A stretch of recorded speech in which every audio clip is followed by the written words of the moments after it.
TV 24 news ವಾಹಿನಿಗೆ ಸ್ವಾಗತ. ಬೆಳಗಾವಿ ಗ್ರಾಮೀಣ ವಿಧಾನಸಭಾ ಕ್ಷೇತ್ರದ ಮಾಜಿ ಶಾಸಕ ಸಂಜಯ್ ಪಾಟೀಲರು ಹಾಗೂ ಚೇತನ್ ಅಂಗಡಿಯವರೊಂದಿಗೆ ನಮ್ಮ ನ್ಯೂಸ್ ಸಮೂಹದ ರಾಜ್ಯ ಉಪಸಂಪಾದಕ ಬಸವರಾಜ್ ಸಂವಾದ ಮಾಡಿ ವಿವಿಧ ಪ್ರಶ್ನೆಗಳನ್ನು ಕೇಳಿ ಉತ್ತರ ಪಡೆದಿದ್ದಾರೆ. ಒಂದು ಆಶೀರ್ವಾದ ಮೇರೆಗೆ ಬರುವಂತ ದಿನಮಾನಗಳಲ್ಲಿ ಈಗ ನೀವೇನ್ ಕ್ವಶನ್ ಕೇಳಿದೆ 2028ಕ್ಕೆ ಹೌದು ಗ್ರಾಮೀಣ ಕ್ಷೇತ್ರದಲ್ಲಿ ಏನಾಗಿದೆ ಇವತ್ತು ಕಾಂಗ್ರೆಸ್ ಸರ್ಕಾರ ಇರೋದ್ರಿಂದ ಯಾವುದೇ ರೀತಿ ಅಭಿವೃದ್ಧಿ ಕೆಲಸಗಳು ನಮ್ಮ ಭಾಗದಲ್ಲಿ ಆಗ್ತಾ ಇಲ್ಲ. ಬರೀ ಬರೋದು ದುಡ್ಡು ಚೆಲ್ಲೋದು ದುಡ್ಡು ಚೆಲ್ಲಿ ರಾಜಕಾರಣ ಮಾಡುವಂತ ಪರಿಸ್ಥಿತಿ ನಿರ್ಮಾಣ ಆಗಿದೆ. ಪೊಲೀಸ್ ಸ್ಟೇಷನ್ಗಳಲ್ಲಿ ಬಿಜೆಪಿ ಕಾರ್ಯಕರ್ತರ ಮೇಲೆ ಹಲ್ಲೆ ಮಾಡುವಂತ ಕೆಲಸಗಳಾಗ್ತಾ ಇದಾವ. ತಹಶೀಲ್ದಾರ್ ಆಫೀಸ್ ಅಲ್ಲಿ ಗೌರ್ಮೆಂಟ್ ಆಫೀಸ್ಗಳಲ್ಲಿ ನಮ್ಮ ಬಿಜೆಪಿ ಕಾರ್ಯಕರ್ತರನ್ನು ಗುರುತಿಸಿ ಅವ್ರ ಕೆಲಸಗಳು ತಡೆ ಹಿಡಿಯುವಂತ ಕೆಲಸಗಳಾಗ್ತಾ ಇದಾವ. ಇಂತ ಅನೇಕ ಕಂಪ್ಲೇಂಟ್ಗಳು ಇವತ್ತು ನಮ್ಮ ಗಮನಕ್ಕೆ ಬಂದಿದ್ದಂತ ಇದಾವೆ. ಅದಕ್ಕೆ ಹಲವಾರು ನಮ್ಮ ನಾಯಕರ ಗಮನಕ್ಕೂ ನಾವು ತಂದಿದೀವಿ. ಈ ಇಂತ ಪರಿಸ್ಥಿತಿ ನಿರ್ಮಾಣ ಆಗ್ಬಾರ್ದು ಅನ್ನೋ ಉದ್ದೇಶದಿಂದ ಇವತ್ತು ಇಡೀ ಗ್ರಾಮೀಣ ಕ್ಷೇತ್ರದಲ್ಲಿ ಬಿಜೆಪಿ ಬಹಳ ಆಕ್ಟಿವ್ ಆಗಿ ಕೆಲಸ ಮಾಡ್ತಾ ಇದೆ. ಬರುವಂತ 28 ಚುನಾವಣೆಗೆ ಇವತ್ತು ಕ್ಷೇತ್ರದಿಂದ ಯಾರೇ ಅಭ್ಯರ್ಥಿಗಳಾಗ್ಲಿ ಬಿಜೆಪಿಯನ್ನ ಗೆಲ್ಸ್ಕೊಂಡ್ ಬರುವಂತ ಕೆಲಸ ನಮ್ಮ ಕಾರ್ಯಕರ್ತರು ಪ್ರಾಮಾಣಿಕವಾಗಿ ಮಾಡ್ತಾ ಇದ್ದಾರೆ. ಅವ್ರ ಜೊತೆ ನಾವೆಲ್ಲರೂ ಕೈ ಜೋಡಿಸ್ತೀವಿ. ಕರ್ನಾಟಕದ ಜನಪ್ರಿಯ ಬಿಜೆಪಿ ಮುಖಂಡರು, ಉತ್ತಮ ವಾಗ್ಮಿಗಳು, ಮಾಜಿ ಶಾಸಕರು ಬೆಳಗಾವಿ ಗ್ರಾಮೀಣ ಸಂಜಯ್ ಪಾಟೀಲ್ ಅವರು ಸಿಕ್ಕಿದ್ದಾರೆ. ಬನ್ನಿ ಹಲವಾರು ವಿಷಯಗಳ ಬಗ್ಗೆ ಚರ್ಚೆ ಮಾಡೋಣ. ಸರ್ ನಮಸ್ತೆ. ಹೇಳಿ ಸರ್, ತಾವು ಬೆಳಗಾವಿ ಗ್ರಾಮೀಣ ಕ್ಷೇತ್ರದ ಶಾಸಕರು, ವಿಶೇಷವಾಗಿ ಪ್ರಸ್ತುತ ಈ ಕ್ಷೇತ್ರದ ಒಂದ್ ರೀತಿ ಅಭಿವೃದ್ಧಿ ಕೆಲಸಗಳ ಬಗ್ಗೆ ನಿಮ್ಮ ಮಾತೇನು ಸರ್? ಅಭಿವೃದ್ಧಿ ಕೆಲಸ ಕಳೆದ 3 ವರ್ಷ ನಿಂತು ಬಿಟ್ಟಿದೆ. ಯಾಕಂದ್ರ ಗ್ಯಾರಂಟಿ ಹೆಸರಲ್ಲಿ ಬೇರೆ ಯಾವ್ದು ಕೆಲ್ಸಗಳು ಆಗ್ತಾ ಇಲ್ಲ. ಮತ್ತ ಇದ ನಮ್ಮ ನಾಡಿನ ರೈತರಿಗೆ, ಮಹಿಳೆಯರಿಗೆ ಎಲ್ಲರಿಗಿನ ಮೋಸ ಇದ್ದಂಗೆ ಅಂತ ನನ್ನ ಭಾವನೆ. ಆದ್ರೆ ನಾ ಸ್ವಲ್ಪ ಬೇರೆ ವಿಷಯ ಮಾತಾಡ್ಬೋದು ಈ ಸಂದರ್ಭದಲ್ಲಿ. ಅಭಿವೃದ್ಧಿ ಬೇಕೇ ಬೇಕು.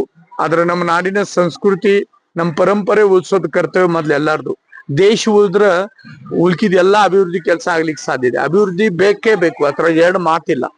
ಆದ್ರ ನಮ್ಮ ಈ ತಾಲೂಕದಲ್ಲಿ ಈ 3-4 ವರ್ಷನಲ್ಲಿ ಜುಗಾರ್ ಅಡ್ಡೆ, ಚರಸ್ ಗಾಂಜಾ ಮಾರುವಂತ ಪ್ರಮಾಣಗಳ, ಶರೆ ಅಂಗಡಿಗಳ ಜಾಸ್ತಿ ಆಗಿದಾವ್. ಅದಕ್ಕೆ ಇದು ಚಿಂತೆ ಮಾಡುವಂತ ವಿಷಯ ಇದೆ ಅಂತ ನನ್ನ ಭಾವನೆ. ನಾವು ಇದು ಸಂಜಯ್ ಪಾಟೀಲ ರಾಜಕೀಯವಾಗಿ ಮಾತಾಡ್ತಾ ಇದ್ದಾನಂತಲ್ಲ, ನಾ ಎಲ್ಲರಿಗೂ ಆಹ್ವಾನ ಕೊಡ್ತೇನೆ. ಈ ಸರ್ಕಾರಿ ಇದ್ರ ಒಳಗ ರಿಪೋರ್ಟ್ ಸಿಗ್ತವೆ. ಕಳೆದ ನಾ ಒಬ್ಬನಲ್ಲ, ನಾ 10 ವರ್ಷ ಮೇಲೆ ಇದ್ನ. ಅದ್ರ ಮೊದ್ಲು ಎಮ್ಮನೂರ್ ಕೆನೇಕರ್ ಇದ್ರು, ಬಿ ಐ ಪಾಟೀಲ್ ಇದ್ರು, ಮಾಳ್ಗಿ ಅವ್ರ ಇದ್ರು, ಹಿಂಗೆಲ್ಲಾ ಸಾಕಷ್ಟು MLA ಆಗಿ ಹೋಗಿದ್ರು. ಅವ್ರ ಕಾಲದಲ್ಲಿ ಮತ್ತೆ ಈಗ 7-8 ವರ್ಷ ಏನ್ ವ್ಯತ್ಯಾಸ ಐತಿ, ಜನ ಅಭ್ಯಾಸ ಮಾಡ್ಬೇಕು.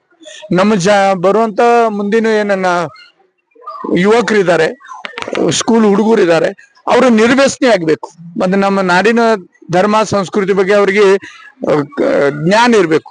ಅವ್ರ ಚರಸ ಗಾಂಜಾ ತೊಗೊಳಕ್ ಚಾಲು ಮಾಡ್ರ, ಶರೆ ಕುಡಿಯಕ್ ಚಾಲು ಮಾಡ್ರ, ದೇಶ ಹಾಳ, ನಾಡ ಹಾಳ. ಅದಕ್ಕೆ ಅಭಿವೃದ್ಧಿಕ್ಕಿಂತ ಮುಂಚೆ ಅದ್ರ ಬಗ್ಗೆ ಚಿಂತನೆ ಆಗ್ಬೇಕು. ಅಭಿವೃದ್ಧಿ ಬೇಕೇ ಬೇಕು, ಅದು ಎಲ್ಲರೂ ಮಾಡ್ತಾರೆ, ಸ್ವಲ್ಪ ಕಡಿಮೆ ಜಾಸ್ತಿ. ದುಡ್ಡ ಯಾರು ನನ್ ಸ್ವಂತ ಕಿಶನ್ ಕೊಡುದಿಲ್ಲ. ಯಾ MLA, MP, ZP, TP, ಗ್ರಾಮ ಪಂಚಾಯತ್ ಎಲ್ಲ ಸರ್ಕಾರದಿಂದ ಬರುವಂತ ಹಣ, ಜನರ ಹಣ, ಸರ್ಕಾರ ಹಣ. ಕೆಲಸ ಮಾಡುವಂತ ಜವಾಬ್ದಾರಿ ನಮ್ಮ ಜನಪ್ರತಿನಿಧಿಗಳ್ದು ಇರ್ತೈತಿ. ಅದೆಲ್ಲರೂ ಮಾಡ್ತಾರೋ, ಸ್ವಲ್ಪ ಕಡಿಮೆ ಜಾಸ್ತಿ ಆಗ್ಬಹುದು. ಆದ್ರ ನಾಡಿನ ಸಂಸ್ಕೃತಿ ನಾವು ಇವತ್ತು ಬಸವೇಶ್ವರ, ಶಿವಾಜಿ ಮಹಾರಾಜರ, ಸಾವರ್ಕರ, ಸ್ವಾಮಿ ವಿವೇಕಾನಂದ ಅವ್ರ ಹೆಸರು ತಗೋತೀವಿ. ಯಾಕಂದ್ರೆ ಅವರ ನಾಡಿನ ಸಂಸ್ಕೃತಿ ಮತ್ತು ಪರಂಪರೆ ಉಳಿಸಿ ಹೋಗಿದ್ದಾರೆ. ಅದಕ್ಕೆ ಅವ್ರಿಗೆ ನಂಬಿಸ್ತೀವಿ. ಈಗ ಇನ್ನೊಂದು RSS, ತಾವು ಸಹ RSS ಮೂಲದಿಂದ ಬಂದಿದ್ದೀರಾ. ವಿಶೇಷವಾಗಿ ಯಾಕೆ ಸರ್ 100 ವರ್ಷದ ಶತಮಾನದ ಪೂರೈಸ್ತಾ ಇದೆ, ಇಂತಹ ಸಂದರ್ಭದಲ್ಲಿ ಎಲ್ಲೊಂದ್ ಕಡೆ RSS ದ ಆದಾಯ ಕೇಳಿರ್ತಕ್ಕಂಥದ್ದು, ಮತ್ತೆ ನೋಂದಣಿ ಕೇಳಿರ್ತಕ್ಕಂಥದ್ದು, ಈಗಿರ್ತಕ್ಕಂಥ ಸರ್ಕಾರದ ಗೃಹ ಮಂತ್ರಿಗಳು ಏನಾಗೈತಿ, ಈ ಗೃಹ ಮಂತ್ರಿ ಅವ್ರ ಬಗ್ಗೆ ಸ್ವಲ್ಪ ನಾ ಮಾತಾಡೋ ಮತ್ ತಪ್ತೈತಿ. ಕರ್ನಾಟಕದಲ್ಲಿ ಒಬ್ರು ಪಪ್ಪು ಆಗ್ಯಾರು, ದಿಲ್ಲಿದಾಗ ಒಬ್ರು ಪಪ್ಪು ಆಗ್ಯಾರು. ತಂದೆ ಅವರ ಇತರಲ್ಲಿ ಅಧಿಕಾರಗಳು ಸಿಕ್ಕಿದಾವ್. ಅದಕ್ಕೆ ಏನು ಮಾತಾಡ್ತು ಹೊಂಟಿದಾರ. ಏನಂತಾರ, ಗ್ರಾಸ್ ರೂಟ್ ಲೆವೆಲ್ದಿಂದ ಬೆಳೆದಿದ್ರ ಬಹುಶಃ ಈ ತರ ಮಾತಾಡಕ ಸಾಧ್ಯ ಇಲ್ಲ ಆಗಿತ್ತು. RSS ಬಗ್ಗೆ ಮಾತಾಡುವಂತ ಯೋಗ್ಯತೆನ ಅವ್ರದಿಲ್ಲ ಅಂತ ನನ್ನ ಭಾವನೆ. ಯಾಕಂದ್ರೆ RSS 100 ವರ್ಷದ ಇತಿಹಾಸ ಇದ್ದಿನ ಅಂತ ಒಂದು ಸಂಘಟನೆ. ಸರ್ದಾರ್ ವಲ್ಲಭಾಯ್ ಪಟೇಲ್ ಹಿಡಿದು ಇಂದಿರಾ ಗಾಂಧಿ ಹಿಡಿದು ಎಲ್ಲರೂ ಹೊಗಳಿನಂತ ಸಂಸ್ಥೆ. ಡಾಕ್ಟರ್ ಬಾಬಾ ಸಾಹೇಬ್ ಅಂಬೇಡ್ಕರ್ ಅವ್ರು ಇರ್ಬೋದು, ಅಲ್ಲಿ ಹೋಗಿ ಭೇಟಿ ಕೊಟ್ಟು ಆ ಸಂಸ್ಥೆಗೆ ಹೊಗಳಿನಂತ ರಾಷ್ಟ್ರ ಪುರುಷರು ಈ ನಾಡಿನಲ್ಲಿ ಆಗಿ ಹೋಗಿದಾರು. ಇವ್ರು ಯಾರ, ಅವ್ರ ಎದುರುಗಡೆ ಮತ್ತೆ ಇವ್ರಿಗೆ ಮಾತಾಡುವಂತ ಒಂದು ಅದೇನ್ ನೈತಿಕತೆ ಇದೇನಂತ ಅದ್ರ ಮೊದಲು ಚಿಂತನೆ ಮಾಡ್ಲಿ ಅಂತ ನನ್ನ ಭಾವನೆ. ಈಗ ನಿಮ್ಗೆ ಒಂದ್ ರೀತಿ ರಾಜಕೀಯವಾಗಿ ಗುರುಗಳು ಸುರೇಶ್ ಅಂಗಡಿ ಅವರಿದ್ರು ಮೊದ್ಲು. ವಿಶೇಷವಾಗಿ ಇಂಥ ಸಂದರ್ಭದಲ್ಲಿ ನೀವು ಶಾಸಕರಾಗಬೇಕಾದ್ರೆ ಸಾಕಷ್ಟು ಪೋಷಣೆ ಮಾಡಿದರೆ. ಈಗ ಚೇತನ್ ಅಂಗಡಿ ಅವರು ಇದಾರೆ, ಸಾಕಷ್ಟು ಕೆಲಸ ಮಾಡ್ತಾರೆ. ಅವ್ರ ಬಗ್ಗೆ ನಿಮ್ಮ ಅಭಿಪ್ರಾಯ ಏನು ಸರ್? ಕೆಲಸ ಮಾಡ್ತಾ ಇದಾರೆ, ಯುವಕರು ಇದಾರೆ. ಅವ್ರಿಗೆ ಅಂತ ಯುವಕರಿಗೆ ನಾವು ಬೆಂಬಲಿಸ್ಬೇಕು. ನಾಳೆ ಯಾರು ಏನಾಗೋದು ಅದು ಬರ್ದಿಟ್ಟಿಂದ ಭಾಗ್ಯ. ಆದ್ರ ಪ್ರಾಮಾಣಿಕವಾಗಿ ಕೆಲಸ ಮಾಡೋದ ಕರ್ತವ್ಯ ಅಂತವ್ರಿಗೆ ನಾವು ಬೆಂಬಲಿಸ್ಬೇಕು, ಅವ್ರಿಗೆ ಸಹಕರಿಸ್ಬೇಕು. 2028 ಕುಸ್ತಿ ಬರ್ತಾ ಇದೆ, ಮತ್ತೆ ಏನ್ ಸರ್ ಕುಸ್ತಿ ಕಣಕ್ಕೆ ಏನ್ ಸರ್? ನಾವೇನಿದ್ರು ಬಿಜೆಪಿ ಅವ್ರು ಯಾವಾಗ್ಲೂ ತಯಾರ, ಕುಸ್ತಿ ಬಂದಾಗ ಅಷ್ಟೇ ಕುಸ್ತಿ ಮಾಡ್ಬೇಕಂತಲ್ಲ. ನಮ್ಗೆ ಯಾವಾಗೂ ನೀವು ಕುಸ್ತಿ ಆ ಕಡೆ ತಯಾರೈತೆ ಅಂದ್ರೆ ನಾವು ಬಟ್ಟೆ ಕಳಿತೀವಿ ಮತ್ತೆ ಕುಸ್ತಿ ಹೊಡ್ಯಾಕ್ ತಯಾರಿರ್ತೀವಿ. ಅದ್ರದ್ದೇನ್ ತಯಾರಿ ಕಾಯಂ ಇದೆ, ಕುಸ್ತಿ ಮಾಡಾಕ್ ಇದೇವಿ. ನಮ್ ಜನರಿಗೆ ಇಷ್ಟೇ, ದುಡ್ಡಿಗೆ ನಮ್ಮ ಧರ್ಮ ಸಂಸ್ಕೃತಿ ಗಹನ್ ಇಡ್ಬೇಡ್ರಿ.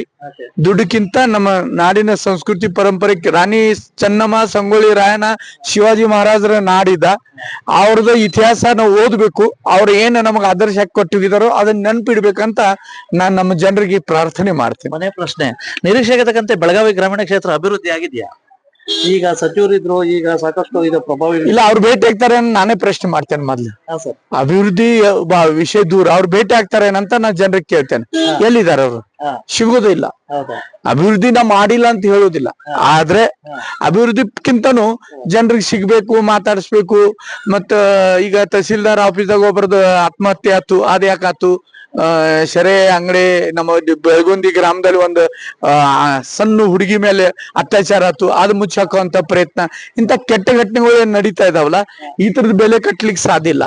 ಅದಕ್ಕೆ ಅಭಿವೃದ್ಧಿಕ್ಕಿಂತ ಮುಂಚೆ ನಾ ವೈಯಕ್ತಿಕ ಸಂಜಯ್ ಪಾಟೀಲ್ ಆಗಿ ಒಂದು ಮೊದಲೇ ಮಾತ, ನನ್ನ ನಾಡಿನ ಸಂಸ್ಕೃತಿ ಮತ್ತು ಧರ್ಮ ಉಳಿಬೇಕು. ಬಸವೇಶ್ವರದ ವಿಚಾರ, ರಾಣಿ ಚೆನ್ನಮ್ಮಂದ ಶೌರ್ಯ, ಸಂಗೊಳ್ಳಿ ರಾಯಣ್ಣಂದ ನಿಷ್ಠೆ, ಶಿವಾಜಿ ಮಹಾರಾಜರದ ಹಿಂದುತ್ವ ಈ ದೇಶದಲ್ಲಿ ಉಳಿಬೇಕು. 2028 ಬಿಜೆಪಿ ಗೆಲ್ಲುತ್ತಾ? 100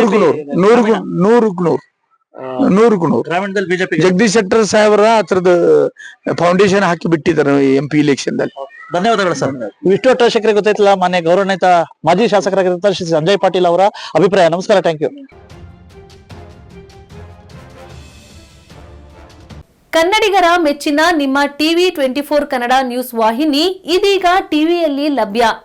ಕರ್ನಾಟಕ ಮತ್ತು ದೇಶ ವಿದೇಶದ 360 ಡಿಗ್ರಿ ಸುದ್ದಿ ಹಾಗೂ ಉತ್ತರ ಕರ್ನಾಟಕ, ಬೆಳಗಾವಿ, ಬಾಗಲಕೋಟೆ, ಧಾರವಾಡ, ಹಾವೇರಿ, ಗದಗ, ಬಿಜಾಪುರ ಜಿಲ್ಲೆಯ ಕ್ಷಣ ಕ್ಷಣದ ವಿವರವನ್ನ ಪಡೆಯುವುದಕ್ಕೆ ಟಿವಿ 24 ಕನ್ನಡ ನ್ಯೂಸ್ ವಾಹಿನಿಯನ್ನ ಲೈಕ್ ಮಾಡಿ, ವಿಡಿಯೋಗಳನ್ನ ಶೇರ್ ಮಾಡಿ, ಕಮೆಂಟ್ ಮಾಡುವ ಮೂಲಕ ನಮ್ಮ ವಾಹಿನಿಗೆ ಸಹಕಾರ ನೀಡಿ ಮತ್ತು ಚಾನೆಲ್ ಅನ್ನ ಸಬ್ಸ್ಕ್ರೈಬ್ ಮಾಡಿ. Thank you.